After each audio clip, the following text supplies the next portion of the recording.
I don't understand why people find it so ridiculous to treat people with compassion and respect. I don't know why that's like a hard thing for people to grasp, and like why people think that that's like such a tall order. Every little kid is taught that they shouldn't talk to strangers. I mean, do you talk to strangers? How do you know if a stranger is worth speaking to? Hey kid, don't talk to strangers. Where's my daughter at? I'm gonna go get my daughter in here in a minute and tell her she's 3 weeks old, but she needs to know this.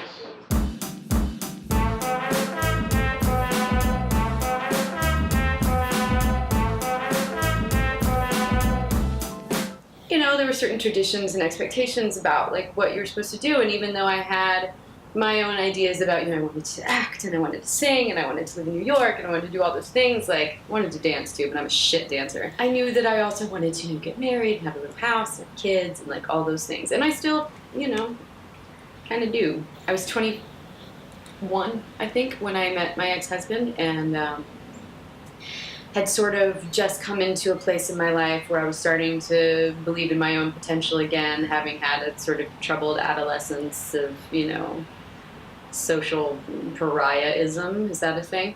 That I should have noticed. I woke up the day of my wedding and my gallbladder failed. I didn't know it until about a week and a half later when we came back from our honeymoon, but I woke up with this stabbing pain in my side, and I just assumed it was a fibro thing. It was my gallbladder dying. How's that for a sign? Like, to not, you know, my own body was like, girl. And like, I did it anyway. You know, I insisted that we go to therapy for a while and like try, but I could tell that he wasn't really invested in it, and like it just was, it was really ugly. And basically I just was like, well, I guess I'm gonna move out. And like, he almost kind of shooed me out the door, like gave me like the money that we had been saving to move to New York together. Like, we'd saved a small sum, he gave me that, and like, whatever furniture you want, just take whatever you want. Basically just like, get the fuck out. I mean, I found out later he'd been seeing someone to whom he is now married. You know, I moved to New York, right, 11 days before my 30th birthday. And I spent that first year here just sort of like, like, I don't know what I'm doing, I don't know what I'm gonna do, and just terrified of starving and not making it. But one thing that it taught me was, dang, baby boy, I am so much stronger than I thought I was, ever. Let's start in the middle, so I don't lose your attention. Been working on my disbelief suspension. Digging to love you, yeah, you know I can, but you won't stay. I know you won't stay. I know you won't stay. You're just another one that just won't last. So I'm really looking forward to the past. Forewarned about you, they said you wear a mask 'cause you won't stay. I know you won't stay. I know you won't stay. My body believes in boundless love. My mind, it can make believe it does. Don't want this act that I'm sure of. Why don't you go away? If you won't stay, if you won't stay, and you won't stay. I have many mixed feelings about social media. I use it frequently. I'm a musician. I use it for promotion. I do care deeply about human rights, and I use it to sort of step up on soapboxes and be like, listen, motherfuckers, we need to talk about some shit that's wrong, especially when it comes to minority rights, gay rights, women's rights, human rights, you know, human beings, and like how we have rights. It would be nice to like have them honored. It'd be so great to be able to walk down the street. I want to like do a little sidebar and say, you know, people have talked to me about, oh, well, you dress the way you dress on stage, and I'm all, oh yeah, like total slut shaming. But the funny thing is that when I'm dressed the way I dress on stage, and when I'm on stage wearing these clothing, wearing the types of clothing that I wear, which is fairly revealing. I'm in control, and I am expressing my sexuality with power and authority. Men don't fuck with me when I'm doing that. When they fuck with me is when I'm walking home in my sweatpants with my cup of coffee in my hand, looking busted, and like, you know, checking my email on my phone while I'm like, you know, getting off of work and being like, fuck, I'm just so tired, you know, where the fuck, that's when they fuck with you, you know, when you're vulnerable, because that's when bullies go for people, because it's bullying. It's like, it's a type of bullying, and that's what it feels like. I mean, I was bullied when I was a kid. I was picked on by like people in my class, and that's what it feels like. It's like, hey, what I have to say to you and how I need to vent whatever aggression I'm feeling is more important to me than your humanity. And I don't care if you want to hear this or not. I don't care what you think about it. I'm going to get up in your face and say it, you know? And, what do they say? all kinds of things. I mean, sometimes it's just like, hello, but it's never just like, hi, how are you? It's like, hi, how are you? Like, they will put themselves physically in your space. In your space, yeah. You know? And they're always bigger than me. Hey, sweetheart, you need a ride, you know, and I just was like stone-faced, straight ahead. Mind you, it was cold outside, so I was wearing hat, scarf, jacket, jeans, boots, maybe even gloves. Clothing has nothing to do with it. And so he keeps, you know, kind of calling at me, and I just ignore him, and right before the light changes and he speeds away, he says, I want to suck your fucking ass, and then drove away. And it's like, no, you cannot lick my clit. I don't give a fuck if you think I'm pretty. I don't give a fuck if you think I'm sexy. Like, I don't give a shit about your opinion. You're someone I'm passing on a sidewalk as I'm on my way to do something that has nothing to do with you. Right. Like, leave me the fuck alone. I was talking about this with someone the other night about how I feel like there's like a very simple universal law that we can all live by that has nothing to do with religion or gender or anything like that. And it's just a very, very simple thing that if we all just lived by this, we would all be great. And that is, don't be an asshole. If there's like, I could do this and not be an asshole, or I could do this and be an asshole, don't be an asshole. Like, why would you do that? I get no joy at all, like, from watching other people suffer. Like, I'm not even, like, a schadenfreude person. Even, like, when it comes to exes or something like that, I might see something and be like, Anyway, I'm digressing. Social media. It can be a useful tool. I feel like it can be a wonderful way to communicate. I've actually had some really wonderful conversations with friends, informing them of things that they really genuinely were not aware of. Things like, you know, like how women get treated on the street. There are a lot of people like who have no idea the extent of that and like how it can be. So it can be good, but again, it can also sort of be this platform for people to see who can talk the loudest in the room and who can be the rightest and all that kind of stuff. But that's like always been happening. That's true. Right? I feel like social media kind of definitely gives people license to be. Well, I feel like it's just kind of presenting who we already were or are. Right. I like it when people can meet and say, you know what, you're right, I hadn't thought of it that way. And it does happen. I've seen it. I've been part of it. I've been on both sides of that. And that's always rad. But, like, I do often feel the biggest thing with social media is anonymity. I feel like gives people license to be bigger assholes than they would normally be.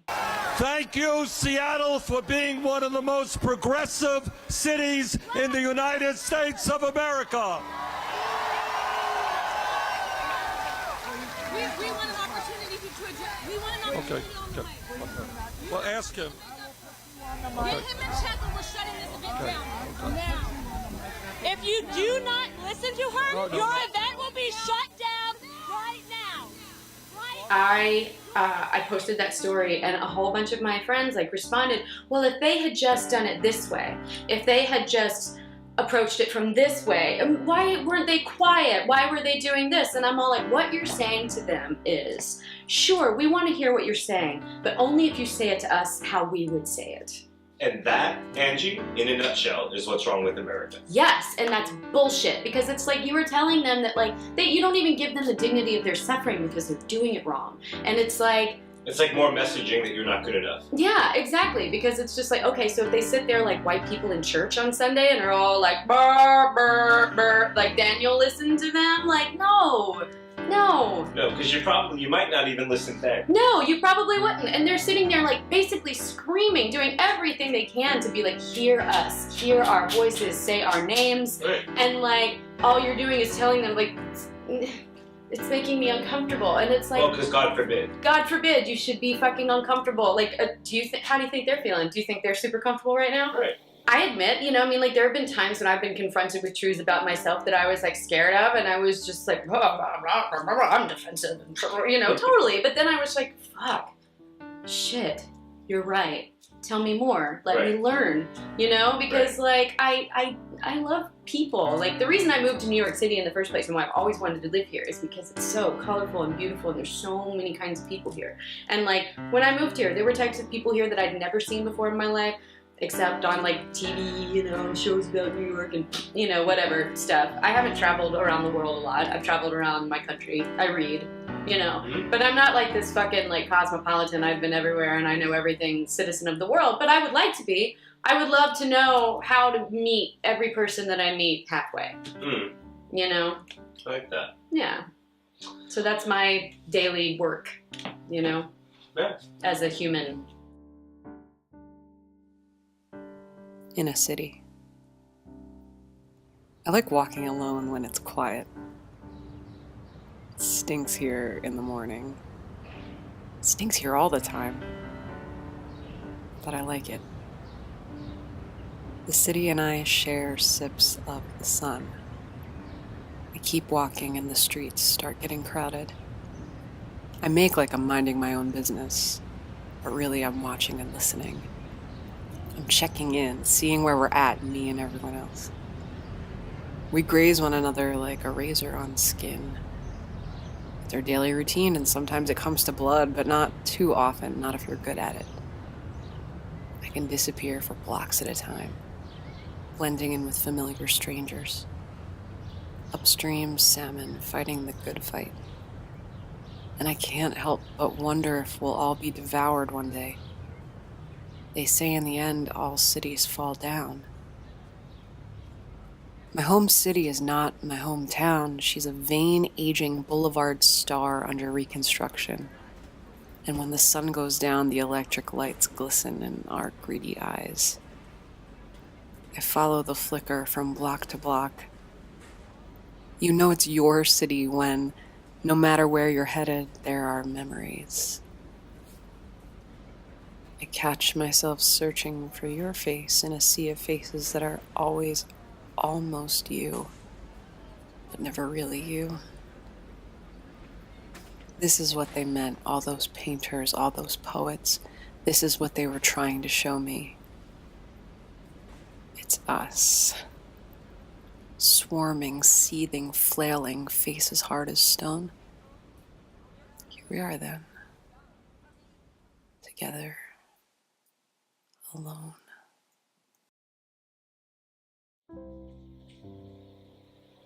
I don't know. I mean, I don't think of freedom in terms of like the hashtag America definitions of freedom. I just being able to, or maybe I'm horribly inexpressive. Give me a second. The feeling of a feeling of self ownership and autonomy. So, I mean, you are, I guess, owned, but by yourself. You are not owned by any other person or entity. And autonomy, and just I feel like there's a freedom in knowing who you are and living in that always.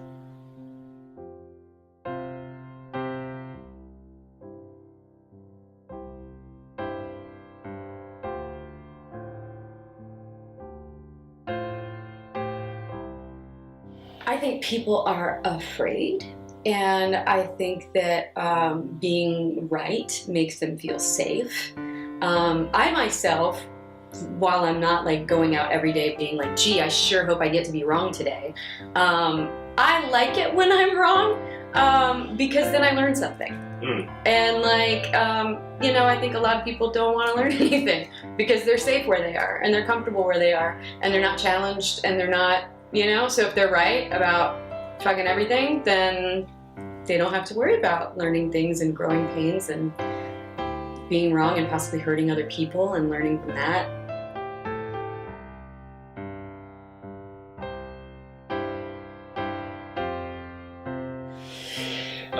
So, what do you know at this point in your life to be absolutely true?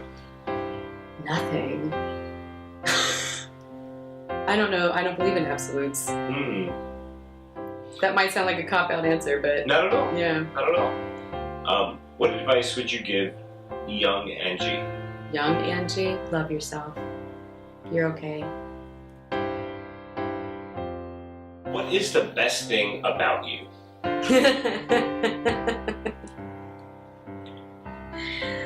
About me? Yeah. I'm a dirty mind. I'm sorry. I didn't say what it is. No. My capacity to love. Why is love important?